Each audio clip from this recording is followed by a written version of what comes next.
Este é o Ela em Camadas, um podcast sobre a vida real da mulher em todas as suas versões. Eu sou Nayara Batalha, mastologista e cirurgiã oncoplástica. Aqui eu falo sobre saúde mamária e menopausa. Eu sou Renata Dantas, médica ultrassonografista, especialista em medicina fetal. Aqui falamos de saúde, beleza, bem-estar, autodesenvolvimento, maternidade, casamento, trabalho, cansaço, desejos e escolhas. Sem rótulos, sem simplificações, sem obrigação de dar conta de tudo o tempo inteiro.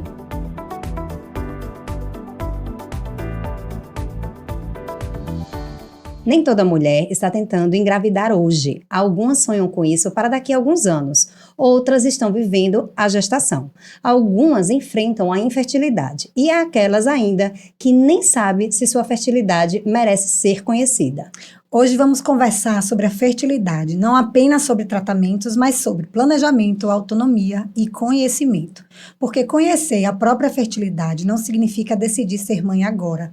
Significa preservar o direito de escolher quando, como e se esse momento vai acontecer. E para esse encontro recebemos um especialista que acompanha diariamente mulheres e casais nessa jornada, a médica fertileuta, a doutora Amanda Cútalo. Seja bem-vinda, Amanda. Obrigada. Que prazer. Seja bem-vinda. Você aqui. O prazer é todo meu, sempre. Fiquei muito honrada com seu aceite. E esse tema é muito importante, a gente tem mesmo que falar sobre ele. E tem muitos mitos ainda, né? Então, eu acho que vai ser um bate-papo muito importante, esclarecedor, e que muitas mulheres acham que estão vivendo problemas quando, na verdade, nem começaram a pensar se vão querer ser mães e acham que tem que esperar pensar nisso para falar sobre fertilidade. Perfeito. E a gente vai desmistificar isso aqui.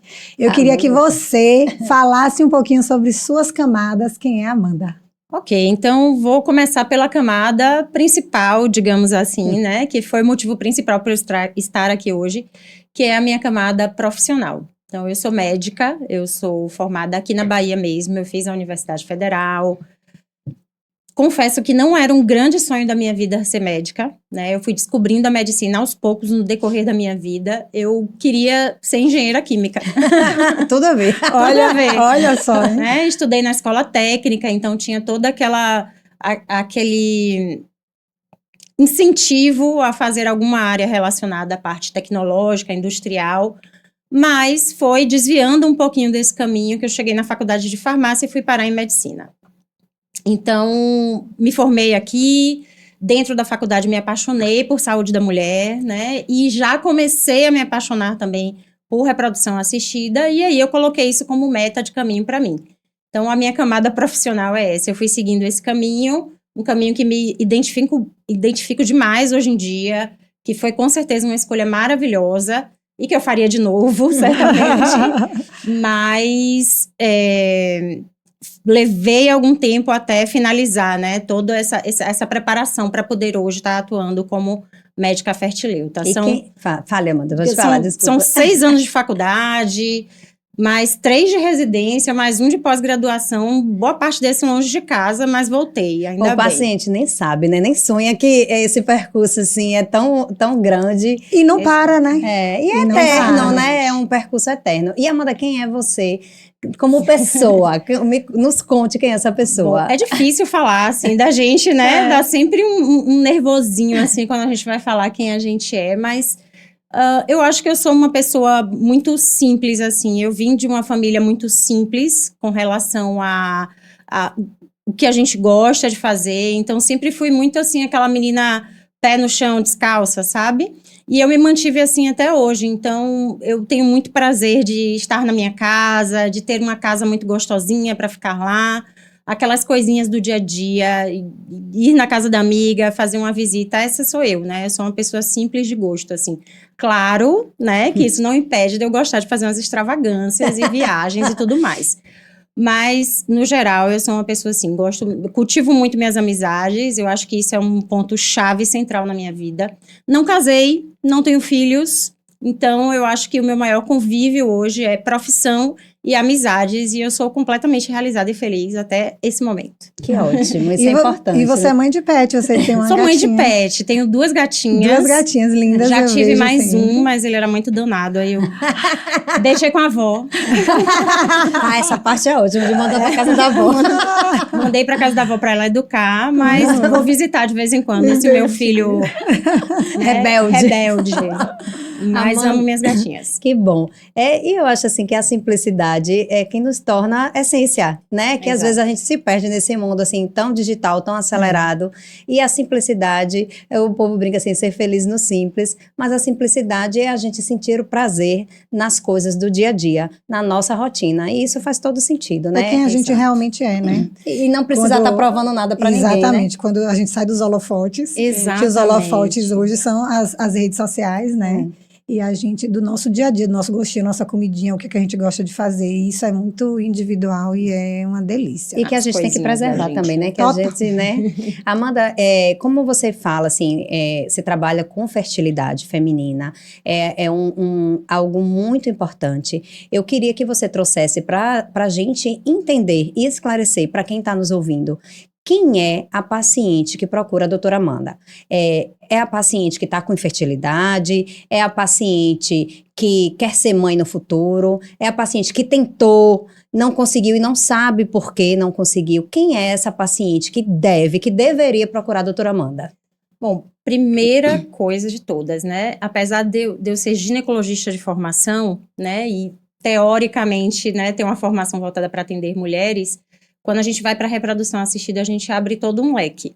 Então, na reprodução, eu não atendo só pacientes mulheres, eu atendo pessoas, de uma forma geral, que ou querem planejar uma família, ou tem algum impedimento para ter algum filho, ou alguma dificuldade, ou quer somente uma ajuda ali, para aquele momento que está um pouquinho mais difícil.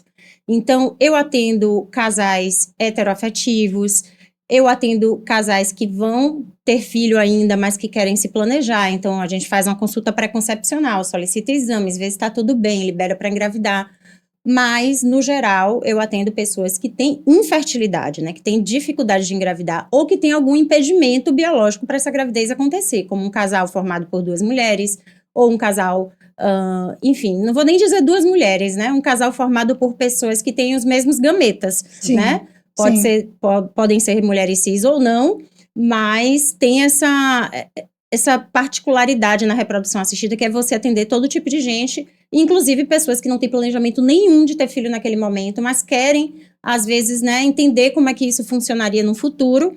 Então, eu atendo pessoas de forma individualizada também, não só casais. Sim. Não precisa ter um parceiro Não. efetivamente para procurar um fertileuta. E não precisa ter necessariamente uma demanda já identificada de uma infertilidade, ou seja, não precisa estar tentando engravidar para procurar um fertileuta. Exatamente. Inclusive, um dos recursos, né, de quem trabalha com a fertilidade é fazer a preservação, né, da sua reprodução, do seu sistema reprodutivo. Então, as pessoas esquecem, pensam muito e falam muito de infertilidade, mas às vezes a pessoa não sabe o que é fertilidade. Sim. A gente preservar a fertilidade tem a ver também com nossos mecanismos, das nossas escolhas diárias, seja de exercício físico, de hábitos de vida, de consumo de álcool, de drogas e outras coisas. Então, a fertilidade não é uma coisa somente para quem está tentando engravidar. É uma coisa biológica, Que é algo vem antes, natural, né? do nosso corpo, do nosso ciclo, né? E aí, falando nisso, eu queria que você começasse a trazer a experiência de consultório daquelas mulheres que querem preservar essa fertilidade. Em que momento elas geralmente aparecem, ou uma recomendação ideal para aquelas que não deveriam sabem, aparecer, né? não sabem se querem ser mães, ou que já sabem que querem ser mães, mas não tem agora uma projeção para os próximos anos. Como é que faz essa preservação de fertilidade? Perfeito. Bom, a gente, hoje em dia, tem a medicina evoluída de uma forma que traz inúmeros benefícios com relação à medicina preventiva, né? Então, a gente faz ultrassons de rotina, a gente faz mamografia, mas quando a gente está lidando com a questão da fertilidade, ainda não temos como hábito pensar em planejar como é que isso vai ser no futuro. né? Normalmente, como vocês citaram, as pessoas me buscam quando já estão com alguma dificuldade, mas num universo ideal, a gente teria pessoas buscando ali um especialista, um fertileuta, para que ela possa se aconselhar. A ideia é essa. Primeiro, fazer um aconselhamento.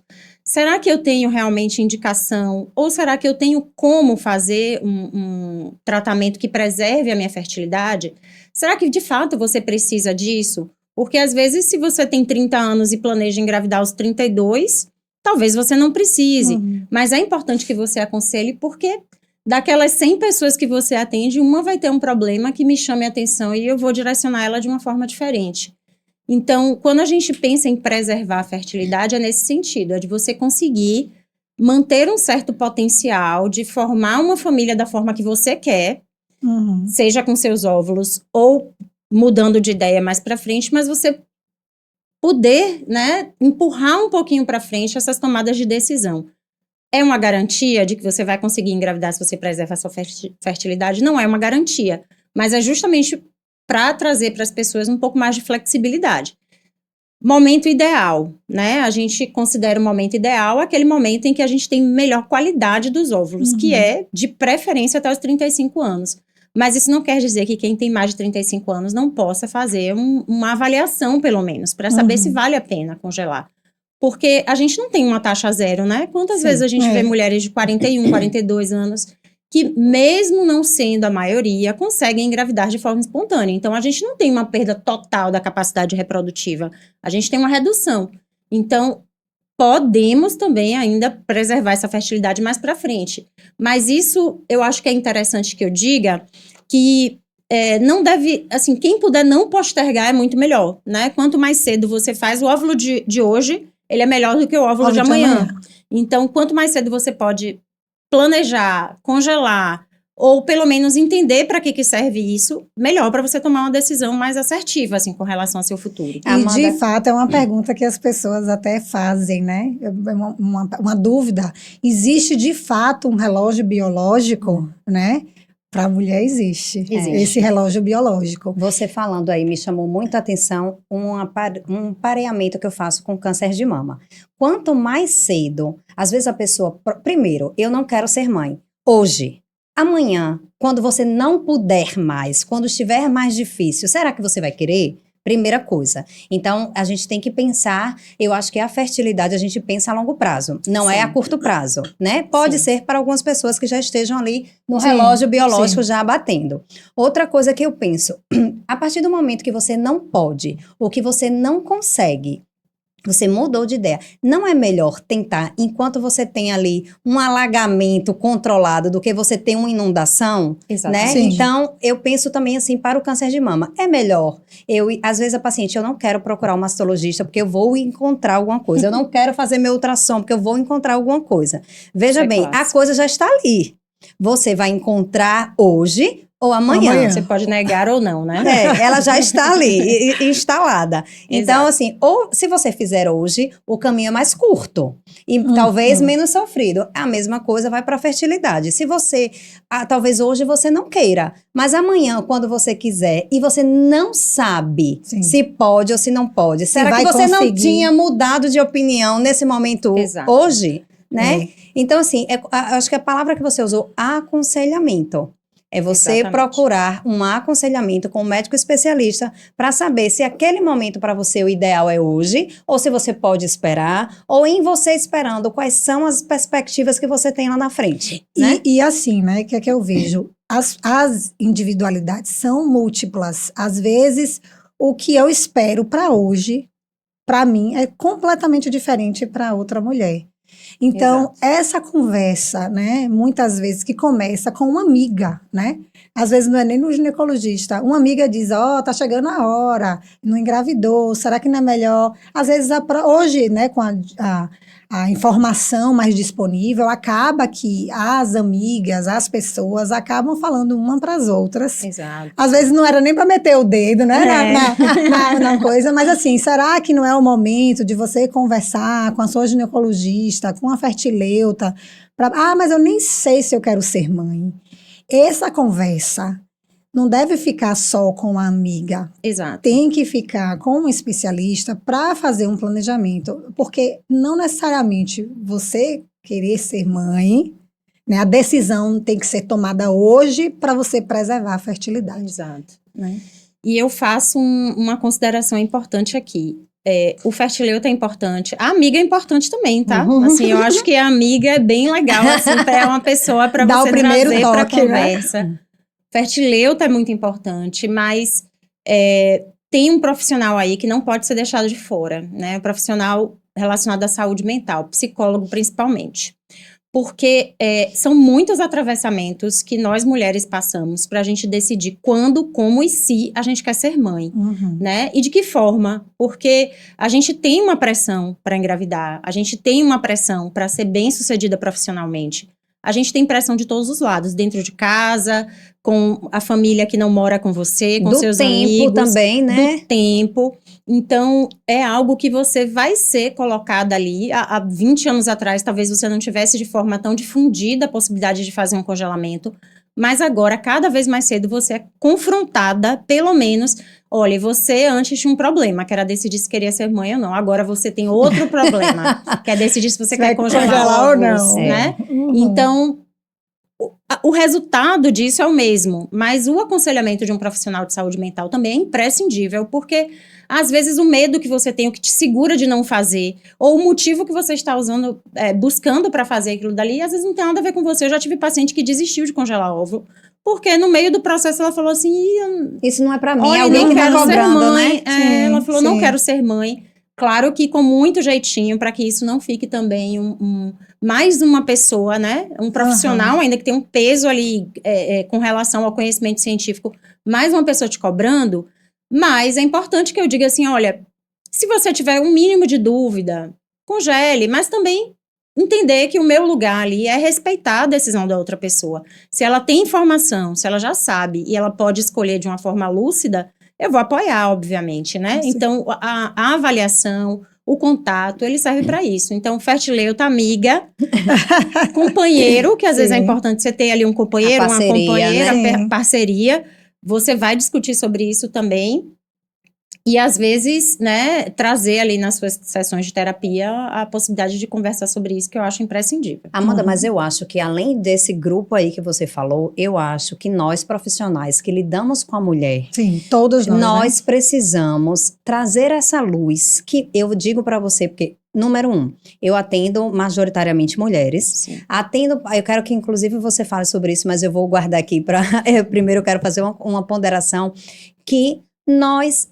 veja, talvez seja um momento que a paciente tenha de contato com um médico de saúde feminina. E que seja, no momento que ela está ali fazendo ultrassom, ou que ela está em uma consulta comigo, que nunca ninguém falou sobre isso. E veja, não é que a ginecologista que ela frequenta é ruim ou boa, é que ela tem 20 demandas ali diferentes, que talvez tenha sido mais importante para aquela paciente naquele momento, mas que nós, profissionais que lidamos com mulheres, precisamos alertá-las sobre a possibilidade de investigar. Né? Procure um aconselhamento. Não quer dizer que você está ali taxada necessariamente porque você procurou, né? Olha, deixa eu até completar isso que você disse, porque por favor. Se eu disser assim, um percentual, talvez com certeza maior que 70% de pessoas que chegam dizendo assim, um pouco arrependidas, né, culpadas, porque a frase que se repete é essa, meu médico nunca falou sobre isso comigo. Gente. Por mais que a gente tenha informação ali, se o seu médico está cuidando da sua saúde, às vezes não toca nesse assunto com você, porque ele não está julgando que aquele momento é importante para tocar nesse assunto. Então, a pessoa, às vezes, também deixa, né, postergar. E eu ouço muito isso. Isso é uma frase recorrente nos meus atendimentos. Talvez por eu lidar tanto com o arrependimento no meu dia a dia, isso é muito presente. Então, eu falo com todas as pacientes que chegam, você quer ser mãe? Já pensou nisso? Procure, converse, veja, talvez seja uma possibilidade. E uma coisa que eu gostaria que você trouxesse eu lido muito com pacientes em quimioterapia. Cada vez mais nós temos visto mulheres com câncer de mama em idade mais jovem, por diversos fatores, e isso tem se tornado rotineiro. E eu queria que você trouxesse o olhar dessa preservação de fertilidade para a paciente que vai fazer um tratamento oncológico, que talvez o tratamento a deixe infértil, talvez o tratamento a deixe numa menopausa precoce, e ela talvez não tenha prole constituída, ela não tem os filhos que ela queira, ou talvez ela não tenha nenhum filho. E isso pode ser uma possibilidade. E no momento do tratamento do câncer, ela não está querendo saber se ela vai ser mãe. Ela está querendo saber se ela vai ficar curada. Sim. E é importante que a gente, reiteradas vezes, traga esse assunto, porque, assim, não é o assunto de importância naquele momento, mas ele precisa ser um assunto importante por conta do arrependimento, né? E precisa ser trazido pelo profissional que acompanha essa paciente, porque... De fato, é a última coisa que ela quer pensar naquele momento, é qualquer outro planejamento, Sim. né? Até porque são muitas incertezas quando você recebe um diagnóstico oncológico. Mas, para além da importância biológica clara de você congelar óvulos numa pessoa que recebeu um diagnóstico, que vai passar por um tratamento, que, como você trouxe, pode fazer com que aquela reserva ovariana seja totalmente consumida e ela não possa ovular naturalmente para ter um filho, um filho biológico, né? Você tem que trazer para aquela paciente quais são as possibilidades. E às vezes você, como mastologista ou oncologista, às vezes não tem nem o tempo, nem a bagagem, nem a possibilidade de acolher essa demanda também. Então, você encaminha, às vezes, para um profissional de reprodução assistida que vai fazer esse detalhamento com a paciente. E é um ponto muito delicado da gente tocar, porque, de fato, é um momento que, às vezes, a pessoa não quer pensar naquilo. Você, como profissional, tem que ser enfático do risco real, principalmente quando a paciente é um pouco mais velha, né? Porque o risco de ter uma menopausa pós-quimioterapia, quanto maior a idade, maior o risco. E você tem que provocar aquela paciente, né? Para fazer um questionamento que, às vezes, ela nunca sonhou em pensar num momento tão difícil da vida. Mas a gente tem ali uma possibilidade de trazer isso de uma forma mais tranquila.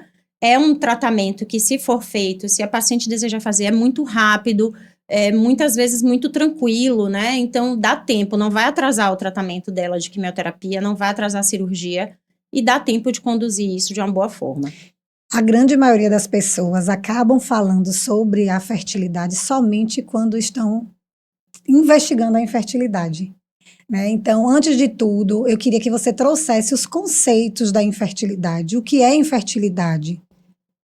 E para cada idade Cada também. idade tem esse conceito. Mas, assim, para a população entender o que é considerado, porque as pessoas acham que a infertilidade muitas vezes é um distúrbio anatômico somente. Mas o conceito de infertilidade, que já virou doença, tem CID, né, na Organização Mundial de Saúde e tudo, viu que é urgente em a gente cuidar e falar sobre infertilidade. Grande parte, 15% das pessoas em idade reprodutiva podem experimentar 15% a infertilidade. Então, é algo que precisa, para ontem, ser abordado cada vez mais, não somente na hora que você está tentando engravidar e não está conseguindo. Também, né? Total, Exato. a preconceito é mais um capítulo. Mas, assim, qual é o conceito da infertilidade? A infertilidade é a dificuldade ou a incapacidade de engravidar depois de um período determinado de tentativas. Se a gente for seguir a risca, né, o que está no livro, é um ano. Um ano tentando, então você não conseguiu engravidar, você tem infertilidade. Só que quando a gente vai fazer um diagnóstico de infertilidade, a gente tem que levar em consideração se aquela paciente, claro, por mais que ela preencha os critérios de infertilidade, mas se é uma pessoa que não ovula, né, e passou o ano inteiro sem menstruar, aquela infertilidade existe, mas às vezes não tem o que tem para ser corrigido ali, talvez seja algo tão simples que ela voltando a ovular, ela restabeleça a fertilidade dela e saia do diagnóstico de infertilidade. Sim. Ou seja, não é algo, né, é algo que pode ser transitório, inclusive. Mas, como a gente sabe que a idade feminina é um fator importantíssimo e algumas patologias, elas têm um potencial muito grande de intervir com a fertilidade. Quando a gente está diante de uma paciente, né, de uma mulher com mais de 35 anos ou com endometriose, a gente geralmente não espera, assim, um tempo tão longo para poder fazer esse diagnóstico e intervir de alguma maneira, né? Então, pelo livro, 1 ano de tentativa sem conseguir. tem endometriose, tem mais de 35 anos, não espera tudo isso. Eu tenho um adendo aí para fazer, viu, Amanda? Porque, assim, eu gostaria que você esclarecesse o que é tentativa correta. Porque isso eu estou lhe dizendo que eu já atendi algumas pacientes. Doutora, eu estou tentando engravidar há 1 ano e não consigo. Aí você vai perguntar, você está namorando no dia certo? Veja, doutora, meu marido trabalha de turno. Não tá nem namorando. Não tá nem namorando direito, Marido entendeu? piloto. Já atendi uma infertilidade que era por falta, né? De relação sexual. Sim, porque as pessoas ficam sem saber, muitas vezes, gente, conhecimento é algo libertador. E conhecimento precisa, a gente não pode ter o preconceito de achar que sabe de tudo e não querer perguntar as coisas, né? Mas o conhecimento, eles são ferramentas importantes, até para a gente saber que você ter relação, por exemplo, 2, 3 vezes no mês, fora do período, Não né? vai engravidar. Ovulatório, você não vai engravidar. Então, Porque esclareça, por favor, Amanda, o que não relação. que as relações sexuais devam ser programadas apenas para procriar. Exato. Mas a pessoa que está na tentativa de engravidar, que inclusive está assim com foco nisso, tem o período fértil, inclusive. Tem hoje testes disponíveis que a gente compra na farmácia. Exato. Que podem sinalizar o período que você vai ovular. Ideal. E outras vezes você está achando que está Aplicativos infértil e, na verdade, é só uma falta de organização. Exatamente. Os aplicativos ajudam muito, né? Exatamente. Olha, eu vou usar meu papel de fertileuta aqui até para tirar um pouquinho essa crença de que você precise ter muitas relações sexuais para engravidar. Quando, na verdade, assim, se você tem um ciclo regular e você ovula, obviamente, e você consegue identificar ali aquele período fértil, não precisa ficar pegando no muco e vendo se o tamanho do fio, porque no mês passado estava menor. Isso acontece, tá? Isso acontece sempre. Você não precisa ficar medindo ali a temperatura. São métodos subjetivos importantes, mas assim, se você está menstruando, se você conseguiu ali ter uma previsibilidade do seu período fértil, tem a relação naquele período, 1, 2, 3, né? O que é que dizem os trabalhos, os artigos, o que é que diz a literatura? Se você tiver 2 a 3 relações dentro do período fértil, já é mais do que suficiente, tá? De preferência que aquilo seja uma relação prazerosa também, que não seja voltada apenas para isso. Agora, eu tenho um ponto aqui para trazer, que é interessante. Muitas vezes eu recebo as pessoas, né, os casais, enfim, no consultório, que chegam para mim e eu pergunto assim, vocês estão tentando há quanto tempo? 1 ano. Aí eu mudo a estratégia, né? Eu falei, mas tem quanto tempo que não usa nenhum método contraceptivo? 3, mas tentando mesmo tem 1. Eu falo, não, Nanina, não. Você tá tentando há 3 anos. Você só não sabia que estava tentando nos 2 primeiros. Sim. Né? E muita gente acha que fazer contracepção é só usar pílula, usar preservativo, quando na verdade... Às vezes você não está nem se dando conta de que você tem uma infertilidade porque você não está naquele momento desejando ardentemente engravidar. Então, prestem atenção nisso também, que isso é muito importante mesmo. E o período fértil, né, gente, que é importante a gente conhecer o período, é aquele período que a gente está mais propensa próximo da ovulação, né? Existe o encontro dos gametas masculino e feminino e para isso o meu ovário precisa ovular. E tem uma data prevista. Quando você anota isso no aplicativo, hoje os aplicativos estão aí, tem vários tipos. Se você coloca a data da menstruação, a grande maioria das pessoas ovula por volta no 14º dia do ciclo. Qual é o primeiro dia do ciclo? O primeiro dia que desce a menstruação conta como dia 1. Só que tem gente que é diferente, que você tem um ciclo mais longo, outras têm períodos mais curtos. Então, você fazer algo individual e não uma receita de bolo para conhecer o seu corpo é fundamental nessa perspectiva também de você planejar uma gravidez. Existe o auxílio também, né, dessas fitas. Amanda tem até um vídeo no Instagram dela maravilhoso que eu estava assistindo ontem, falando sobre esses tipos, né? Que você tem as fitinhas e tal. Ele não vai deflagrar a hora que você está ovulando agora. Ele vai prever que está próximo. Ele avalia o nível hormonal que é próximo quando da menstruação. O pico do LH, da ovulação. né, da ovulação que vai acontecer. Então, isso também pode ser avaliado, né, estrategicamente com a ultrassonografia. Eu sou ultrassonografista e uma das ferramentas que os ginecologistas, os fertileutas utilizam é a ultrassonografia para saber se está tudo orquestrado, porque não adianta ter, né, o piano, e se não tiver todo mundo junto, Na mesma na sintonia, mesma né? sintonia, isso vai ficar mais difícil. Então, saber onde está a dificuldade. Eu não estou ovulando, ou eu estou ovulando e o meu endométrio não está adequado. O que é que você acha? Assim, a ultrassonografia, o papel da ultrassonografia, não apenas para conhecer, né, essa questão pólipo, mioma, mas o papel da ultrassonografia na fertilidade, na investigação de infertilidade. Insubstituível, né? Assim, não tem como a gente fazer as correlações que a gente faz se a gente não tivesse uma visão indireta do que está acontecendo dentro do ciclo. Pensando num ciclo natural, numa gravidez espontânea, a ultrassom ela vai fazer com que a gente identifique, né, inúmeros problemas que podem atrapalhar ou até impedir, né, uma gravidez de acontecer. E vai trazer para a gente uma visão, às vezes, um pouco mais detalhada de como está funcionando o ciclo daquela mulher. Principalmente quando a gente está lidando com ciclos um pouco mais irregulares, mulheres em perimenopausas, ou que tem algum problema endócrino que faça essa menstruação ficar irregular. E aí a gente não pode lançar mão, às vezes, com tanta precisão de um teste de fitinha de LH. Então, eu acho que o ultrassom, ele entra nesse contexto, tanto prático, né, do dia a dia, quanto no diagnóstico e quanto no segmento dessas pacientes.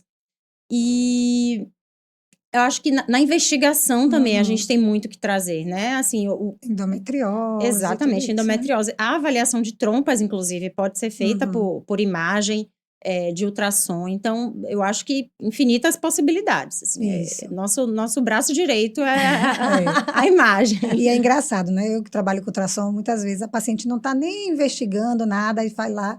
E eu sempre gosto de, se eu vi ali um folículo, eu digo, ó, você vai ovular. Ah, doutora, é sério? Nos próximos 2 dias. Tá querendo, namora. Então a gente brinca assim, mas a paciente tem que se apropriar do seu corpo, do conhecimento do seu corpo e saber que se ela não está usando contraceptivo e ela tem um relacionamento e não está pensando em filho, mas está namorando, ela está ali pondo o corpo à prova. Então, se não está engravidando, mesmo ela sem querer, tem alguma coisa diferente. Então, pensar Exatamente. nisso no corpo, do conhecimento da gente, isso é importante. Né? Amanda, eu queria que você trouxesse, queria trazer duas luzes aqui para a nossa conversa. Uma é em relação a paciente com câncer, não necessariamente câncer de mama, que ela pode, sem maiores riscos para o tratamento oncológico, que eu tenho muita paciente que ela fala assim, doutora, esse hormônio do congelamento de óvulos, da FIV, ele não vai fazer mal para o meu câncer. E aí eu queria que você esclarecesse isso, né? E a outra coisa que eu queria que você trouxesse o que a Fertileuta não necessariamente vai lançar mão de fertilização in vitro para poder gestar, a mulher gestar um bebê. Né? Então, eu queria que você trouxesse essas duas possibilidades, né? Trazer essa luz para o tratamento do câncer e dizer que Fertileuta não é sinônimo de FIV. Ok. Bom, primeiro ponto que você trouxe com relação ao uso dos hormônios, né? O que a gente tem, assim, na medicina? A gente sabe que a gente nunca pode afirmar que um risco é 0, nem um risco é 100%. Eu digo, né? Na medicina e no amor, nem sempre, nem nunca. Nem sempre, nem nunca. A paciente chega pra mim, doutora, eu Na vou morrer. Eu vida. disse, vai. Na vida. Eu, você. Todo dia que a gente abre o olho, a gente tá morrendo. Exatamente. Exatamente. Então, como é que a gente faz a medicina? Como é que a gente testa as coisas na medicina? A gente simplesmente acorda e fala, hoje eu vou usar hormônio aqui nessa paciente com câncer de mama e vamos ver no que é que dá. Não é bem assim, né? Normalmente a gente vai se baseando em evidências passadas e o que a gente tem de evidências até agora é que não traz um risco maior para câncer de mama ou cânceres em geral que são hormônio dependentes para aquela pessoa que fez um tratamento, né? 1, 2, 3, aquele uso pontual daquelas medicações hormonais que de fato sobem ali os níveis hormonais para muito além do que é fisiológico, do que é, né, normal num ciclo natural, mas aquilo a gente nunca conseguiu mostrar que traga um risco da pessoa desenvolver ou piorar de um câncer. Tanto é que a gente faz tratamentos, né, para pacientes que estão com câncer de mama ativo e que tem receptor de hormônio naquele câncer, a gente pode fazer. Porque o tempo de uso é curto e a gente consegue ali, a longo prazo, trazer uma segurança para aquela pessoa. Ótimo. E aí, me fale agora também, Amanda, dessa parte aí, que fertileuta não é sinônimo de FIV, né?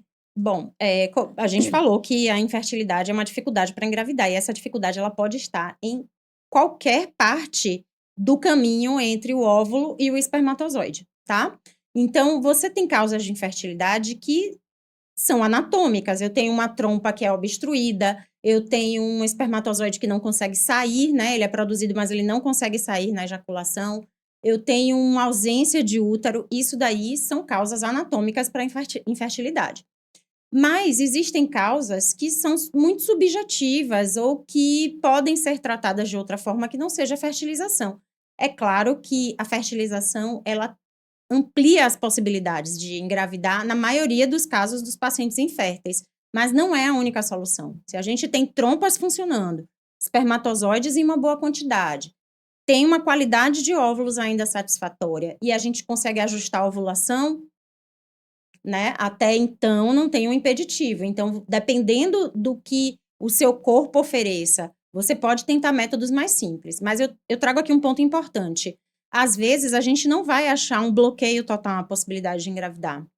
E aí, a gente vai dar ali algumas saídas, né? O plano A, o plano B, o plano C.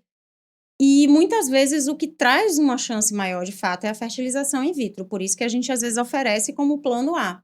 Porque muitas vezes a gente tem fatores que são somados, né? Às vezes a pessoa fala assim, mas eu só tenho endometriose, eu não entendo por que eu não engravido. Eu falo, você não engravida, provavelmente por conta dessa endometriose. Ah, mas minha trompa tá boa. Eu sei, mas a endometriose faz outras coisas além de só prejudicar a trompa, né?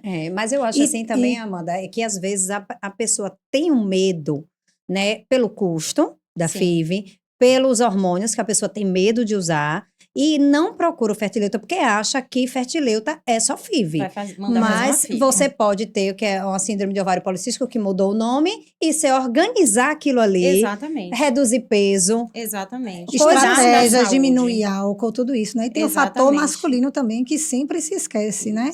De falar. O fertileuta nunca esquece, mas assim, faz parte também essa... O marido tá esquecendo. O marido.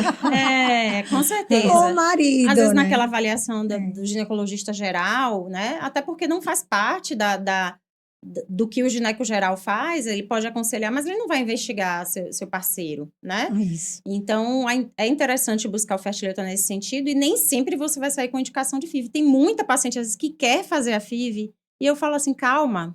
Não é caso ainda, Calma, né? respira um pouquinho, vamos cuidar de outras coisas. E às vezes passa 6 meses, eu falei, volte grávida. E a pessoa volta grávida. Sem muita intervenção física, né? Exato. Mas isso é interessante, porque assim, muitas mulheres, né? Estou falando de mulheres porque aqui é um podcast de mulheres, mas eu estou falando assim para os casais, né? Muitos casais, eles de fato não pensam sobre a impossibilidade de não conseguir engravidar. Sim. E hoje, com as pessoas, né, deixando cada vez mais para depois, postergando essa gravidez, de fato, isso é um problema de saúde reprodutiva. Fato, querendo ou não querendo. Queremos evoluir profissionalmente, Gente, vamos deixar para engravidar depois. Não tem jeito, veja só. Eu entendo, e eu estou falando que não é que você tem que ter filho cedo, não é sobre isso que eu estou falando. Eu estou falando que hoje as coisas mudaram e que também nossa mentalidade sobre isso também deve mudar. Está isso posto, não quer dizer... já está posto, não tem o que você fazer, eu né? estou Pode ter prorrogando, estou prorrogando minha gestação, porque eu quero fazer um mestrado, quero viajar, quero fazer... Não achei meu parceiro ideal não ainda. achei quem eu... Não estou numa Exato. condição financeira que eu gostaria para ter filho, enfim. Perder o medo de buscar o fertileuta, porque você já vai com aquilo na cabeça de que vai gastar dinheiro. Não é isso. Essa orientação é extremamente importante para você. Para ver, existem hoje métodos laboratoriais que a gente pode dosar, inclusive o antimileriano, que é um deles, né, o FSH, fazer a contagem dos folículos antrais pela ultrassonografia transvaginal, ver se a reserva ovariana é boa. Tudo isso são ferramentas que a gente pode utilizar para saber se está tudo bem, se pode aguardar um pouquinho mais. Porém, lembrando sempre que o fator idade feminino, ele é um dos fatores mais importantes, se não mais importante.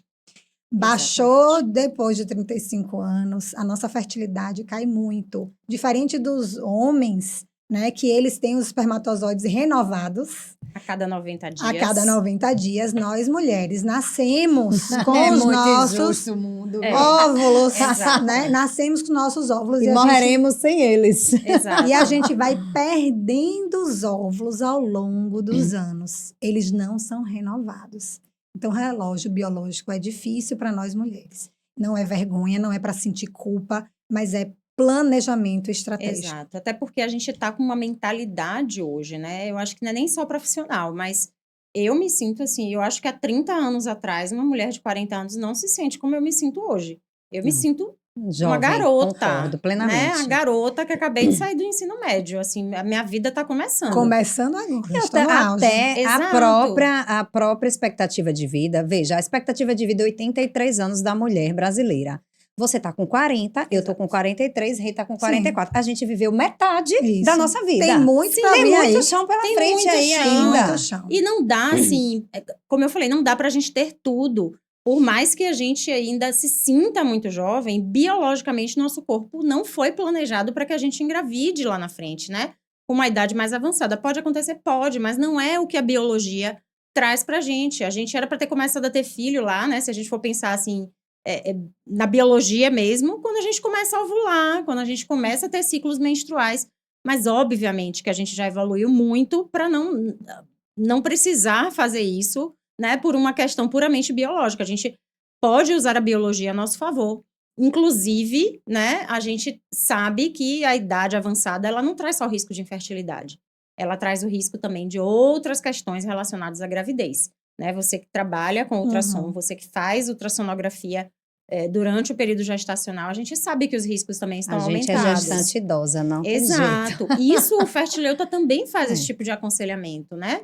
Porque às vezes você tá ali com um desejo de uma gravidez que, poxa, seria maravilhoso, eu vou engravidar com 60 anos. E aquele risco que isso traz para você é tão alto que não vai valer a pena. E a questão do congelamento do óvulo vem muito, gente, isso é tão importante, porque, veja, na hora que você congela o seu óvulo, porque você pode...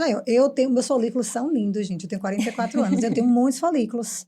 Mas a qualidade do folículo, não existe um exame que fale da qualidade, fala da quantidade. Mas a qualidade é idade dependente. Então, se você engravida aos 35 anos e aos 40 anos, a qualidade do seu óvulo é outro. Você então, pode ter uma mulher de 35 com a qualidade igual a minha de 44, isso, de 43. porque isso é individual. Individual, mas comparando eu com Comigo 30, mesma, né? Comigo mesma. Hoje, O meu óvulo aos 40 vai ser pior do que o de era 30. aos 30. Como a Amanda falou, o óvulo de ontem é melhor do que o de hoje. Exatamente. E às vezes a gente tem, assim, né, pacientes que se comparam, Sim. o resultado delas com de outras pessoas. Ah, mas outra paciente teve 20 óvulos, e eu tive 5 óvulos. Às vezes é uma situação onde aqueles 5 óvulos dela eu não trocaria nunca pelos 20 óvulos da outra com uma idade mais avançada, né? Às vezes você tem 20 óvulos aos 43 anos e 5 óvulos aos 30, nem cogito a possibilidade de pensar que é melhor ter 20 aos 43, é melhor ter 5 aos 30, né? Então, a idade é o fator principal e não dá pra gente medir o quanto aquilo vai estar ruim, né, daqui pra frente. Óbvio que a gente pode medir isso indiretamente. Tem endometrioma, não tem, se alimenta bem, né, tem uma doença autoimune, tem algum problema que desabone a fertilidade. Usa medicações que possam interferir nessa fertilidade, Exato, né? mas, no geral, a idade é o fator principal. E por que é o fator mais importante? Porque de tudo que a gente pode recuperar, a idade é o único que a gente não recupera. É tempo. É o tempo. É o tempo. Tudo a gente dá jeito na vida. A gente só não dá jeito para a morte e indiretamente o tempo. E a morte né? é tempo. Exatamente. A cada dia a gente está morrendo. Amanda, e assim, vamos lá. A gente está num cenário que eu investiguei, fiz tudo. Primeira coisa, fiz isso tudo, não deu conta, não tenho mais óvulos, não consigo. Entrei na perimenopausa, não tenho mais como. Quais são as alternativas a partir do momento que eu não posso mais gestar? Né? Eu não tenho mais, eu tô infértil, de fato, né? Sim. E não é uma infertilidade temporária, ela é uma infertilidade permanente. Seja porque eu tô na menopausa, seja porque eu não tenho mais útero, não tenho mais ovário. né? O que é que eu posso fazer a partir do momento que eu estou considerada infértil de forma definitiva? Pronto. Então, a gente pode tentar substituir aquilo que está faltando. Se é ausência de óvulo, a gente pode utilizar óvulos doados. E aqui no Brasil, a gente tem duas possibilidades, né? De utilizar óvulos doados de um banco, de forma anônima, ou a gente pode até recorrer a uma ovodoação familiar, que é permitida, né? Desde que tenha qualidade naquele óvulo que está sendo doado. Existe a possibilidade de doação de embrião familiar? Como você falou, doar, por exemplo, eu tenho uma irmã de 30 anos, ela tem uma fertilidade melhor do que a minha, e ela vai doar o óvulo dela para meu filho, que vai ser, na verdade, filho dela, né? Meu filho vai ser filho dela, geneticamente falando, Sim, né? a doação de embrião já pronto, não, Uhum. tá? Porque você tá fazendo uma doação de um material que é formado por duas óvulo de uma pessoas. pessoa e espermatozoide da outra. Uhum. Então, ela pode doar o óvulo para a irmã, para a prima, para a sobrinha, para a tia, mas o embrião não tem essa possibilidade. As doações de embrião, elas são anônimas, tá? Então, a gente tem essa possibilidade, mas são anônimas e é muito difícil a gente conseguir concluir um tratamento com doação de embrião, porque a gente tem... Muitas pessoas não doam os embriões, eles ficam congelados por inúmeros motivos, né? Mas é mais difícil. Normalmente a gente recorre a gametas mesmo, tanto óvulos quanto espermatozoides. Mas concluindo rapidinho só, mais um ponto que você falou de não ter útero, por exemplo, que eu acho interessante trazer. A gente tem também a possibilidade de uma gestação ser feita com o óvulo daquela pessoa, mas se ela não tem útero, uma outra pessoa pode, né, seguir com a gravidez para ela, né? útero de substituição, ou barriga solidária, não é barriga de aluguel, tá? Aqui no Brasil não é Aqui permitido. não é, né? não tem vínculo Em outros financeiro. países, sim, né? Exato. Mas tem essa possibilidade. Da mesma forma que se o homem não tem, né, os espermatozoides, a gente pode recorrer a uma doação familiar ou a um banco de sêmen. Então, a gente tenta achar aquilo que a gente não tem. E o casal inclusive para dois homens, por exemplo, Exato. né, que querem construir uma família e ter uma família, eles pegam o óvulo doado e usam também uma barriga solidária, que a gente chama. E, Amanda, outro ponto que eu acho que é importante, assim, eu quero doar meus óvulos, né? Eu quero fazer de forma altruísta essa doação de óvulo. Como é que funciona, tanto legalmente quanto da parte médica e burocrática de fazer isso aí? Pronto. É uma pergunta interessantíssima, né? Porque a gente tem uma legislação e a gente tem uma regulamentação do Conselho Federal de Medicina. São coisas diferentes. Uma coisa jurídica e outra coisa é ética, né? Exato. Você pode doar para um banco, você pode doar de forma anônima, mas isso não pode ter nenhum benefício financeiro para você. Então, tem que ser realmente de forma altruísta. Você tem uma idade limítrofe, né? Aqui no Brasil, a doação anônima, ela é permitida até os 37 anos de idade e você obrigatoriamente vai passar por uma triagem tanto clínica quanto de exames. Então, você vai ter que passar por uma avaliação e você pode ter, inclusive, essa doação negada, porque às vezes tem algum problema, né? Que vai prejudicar a pessoa que vai receber ou potencialmente prejudicar essa pessoa que vai receber. E tem uma modalidade de doação que essa sim é permitida pelo Conselho Federal de Medicina, que chama ovodoação compartilhada. E essa sim pode haver um benefício para uma das partes. Então, a gente tem uma pessoa que doa, que ela vai fazer um tratamento para ela, e ela doa óvulos para que ela consiga um desconto, um abatimento no tratamento dela, financeiro. Mas esse desconto, esse abatimento, vem da pessoa que está recebendo esses óvulos. Então, é uma troca que é permitida. Eu não tenho porque óvulos. Porque você não está causando malefício a ninguém. Eu não tenho óvulos. Ninguém está lucrando, né? Vou pagar parte do seu tratamento para que você consiga os seus óvulos e eu os meus. Exato. Então, é como se fossem uns óvulos. Eu tenho 10 óvulos, 5 são meus, 5 são da paciente que está doando. Ou ela faz 2 vezes, uma para ela e uma para doar. Que é um tratamento, entre aspas, compartilhado. Né? Exatamente. Então, a gente tem essa modalidade isso que muita muito gente interessante. desconhece. Muita gente desconhece. Possibilita o acesso financeiro para muitas pessoas. A gente tem ali, às vezes, pode doar até mais de uma vez. Ou você pode levar alguém para doar para você. Então, assim, eu não posso doar. Eu tenho 40 anos e eu quero fazer uma FIV, né? E eu quero um desconto no meu tratamento. Mas eu tenho 2 sobrinhas de 25 anos que, por livre e espontânea vontade e benevolência, querem, né, me ajudar a ter um abatimento no meu tratamento. Então, eu posso indicar essas pessoas para passar pela triagem de ovodoação e eu recebo o desconto daquela pessoa que recebeu os óvulos delas. E talvez eu tenho 30 anos, eu quero congelar meus óvulos, eu não tenho recursos financeiros para esse congelamento, eu posso Doar livre uma e parte. espontaneamente doar Uma meus parte. óvulos para que alguém custeie parte desse congelamento de Que óvulos. ser uma Exatamente. pessoa que precisa, né? Então as pessoas se ajudam na busca disso aí também. Então, Exatamente. que bom que existe isso também, né? Então, Inclusive para casais homoafetivos, de homens principalmente, que precisam do óvulo. O homem só vai conseguir uhum. a realização da paternidade através de Do uma esperma ovodoação. Exato, Né? exato. Que pode ser da família ou anônima, mas vai precisar de qualquer forma. Importantíssimo tocar nesse assunto. E assim, falando assim, no consultório, qual é a queixa que mais chega lá? Conta aí nos bastidores, o dia a dia do seu consultório, o que é que mais chega para você hoje? Olha, eu acho que é mulheres, principalmente, que começam a tentar na idade mais avançada, tá? Então, é o que chega principalmente para mim. Claro que eu recebo De tudo. tudo um pouquinho, mas a maioria é assim, ai, já fui casada, já tenho filhos ou nunca tive filhos, mas conheci uma outra pessoa, quero formar uma família com essa pessoa e ter um filho. E já tá lá nos seus 42, 41, 40 e às vezes até porque recebem essa informação, né, de mídia e redes sociais, já buscam justamente para não perder tempo. Então isso é um perfil. E aí eu quero agora, assim, que a gente já conversou demais, né? Mas assim, se você pudesse dar 2 conselhos para quem E aí eu ainda vou não aproveitar, pensa, né? Eu quero um conselho, assim, para quem ainda não sabe se quer ser mãe ou não. E uma informação, um aconselhamento para alguém que está tentando engravidar. E eu que vou não é aproveitar fácil, né? esse seu gancho aí. Eu queria que você trouxesse também para a mulher que deseja ser mãe de forma independente. É. De ser mãe solo, né? Que as pessoas Sim. chamam. Qual é a recomendação e o conselho para essa mulher? Pronto, então vamos lá.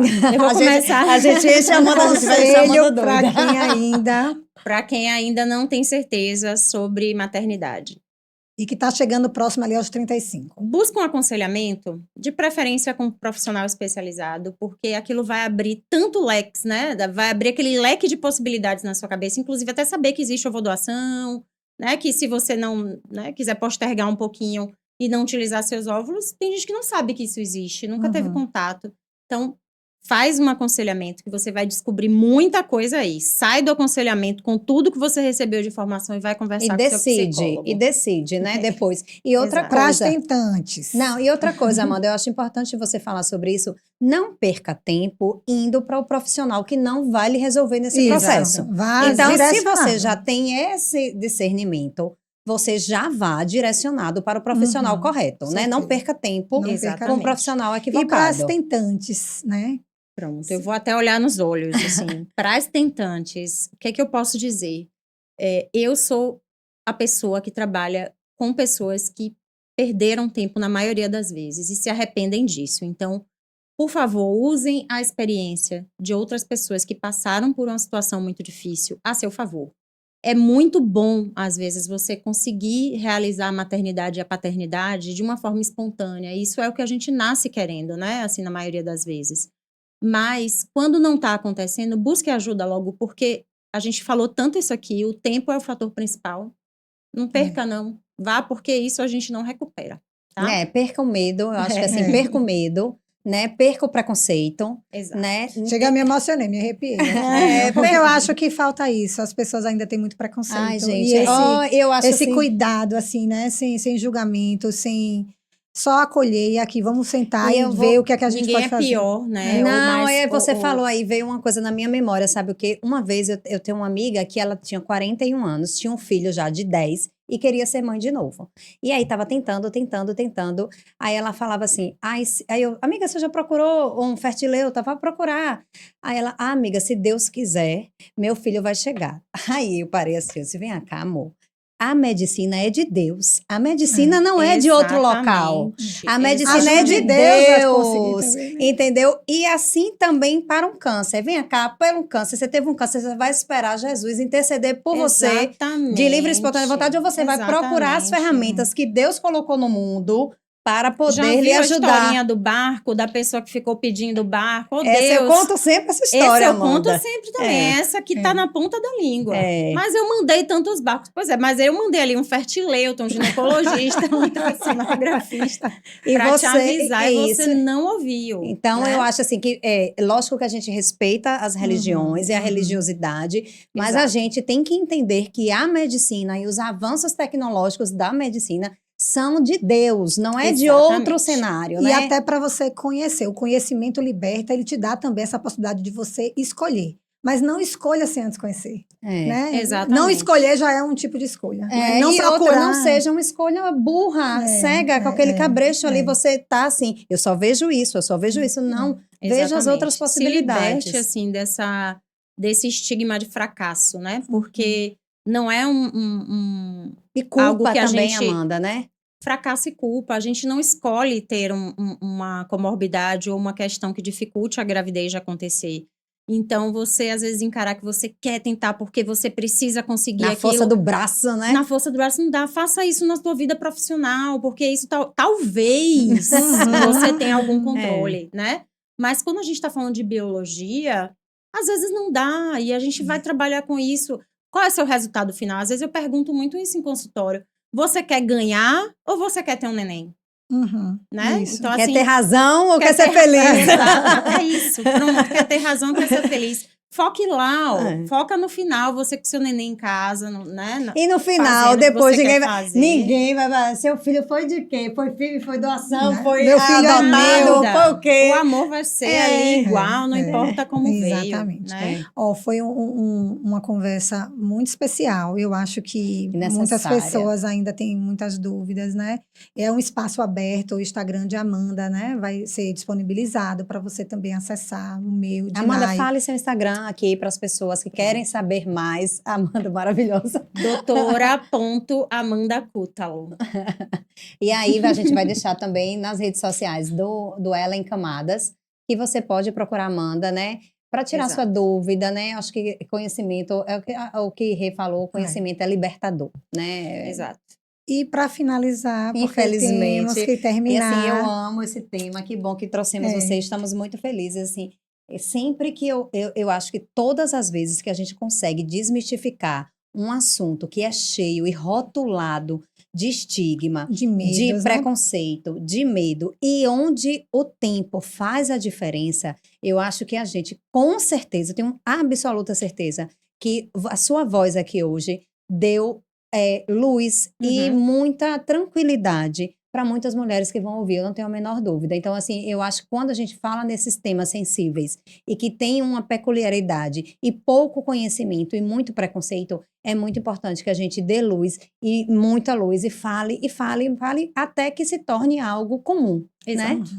Exatamente. E para finalizar, eu gostaria que você escolhesse assim rapidamente, brevemente. A gente Que vem na sempre sua cabeça. termina o nosso episódio pedindo para você escolher 2 mulheres. Não precisa ser conhecida sua, pode ser alguém de internet. Uma para você agradecer e uma que você se inspira, que você admira. Bom, uma para eu agradecer, eu acho que a minha avó. Ela não está mais aqui nesse plano, mas eu acho que tudo que eu sou, né, assim, tudo que eu construí veio dela, né, inspirado nela. Ela é uma grande pessoa na minha vida, hoje é uma grande luz. E uma pessoa que eu me inspiro, ai meu Deus. Uma mulher admirável, uma mulher que você admira. admirável. Nossa Senhora. É difícil. É difícil. Vocês me botaram na Não saia precisa ser a maior, é uma. O que vem Uma na sua na mente. cabeça. Pronto, eu vou falar então. Não precisa. Eu não gosto de colocar em categoria, não. Não é a que mais me inspira, mas é uma que me inspira muito, porque eu acho que se é uma pessoa que consegue tocar minha alma e me emocionar, é uma pessoa que me inspira. Perfeito. E eu gosto muito de Clarice Lispector. Maravilha. Então, eu acho que que talvez lindo. seja uma pessoa que me inspire muito. Sim. Ai, que linda. Amamos recebê-la. Seja muito bem-vinda mais vezes, Vai se ter você que vir mais quiser. vezes, né? Vai ter que Ó, vir gente, mais vezes. vocês coloquem as dúvidas que você tem, mande nos comentários, encaminhe esse podcast para uma mulher que você acha que precisa ouvir sobre esse assunto, que precisa desmistificar esse assunto, encaminha para ela.